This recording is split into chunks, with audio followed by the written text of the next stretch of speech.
آداب.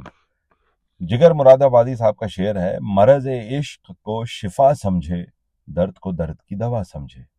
مرض، میم پہ زبر، رے پہ زبر، اسم ہے، مذکر ہے، اور اکثر لوگ اس کو مرض کہتے ہیں، رے پہ سکون لگا دیتے ہیں. یہ غلط ہے. لغت کے لحاظ سے مرض ہے، اس کا مطلب ہے بیماری. اس مرض کا علاج کیا ہے؟ ذہنی یا روحانی بیماری، وہ بیماری جس کا تعلق نفس، روح یا دل سے ہو، جیسے غضب یا تکبر یا ظلم یا حسد وغیرہ. بری عادت یا لت کو بھی کہتے ہیں. مگر اس کا جب علاج ہو جاتا ہے تو انسان صحت مند ہو جاتا ہے، اور صحت مندی کا مطلب ہے اس کو شفا مل جاتی ہے. شفا اسم ہے، مؤنث ہے، کہ آپ کو اللہ تعالیٰ شفا دے. شفا گاہ، دست شفا، شفا خانہ وغیرہ. مرض کہنا چھوڑ کر مرض کہنا شروع کر دیں تو آپ کو شفا ہو جائے گی.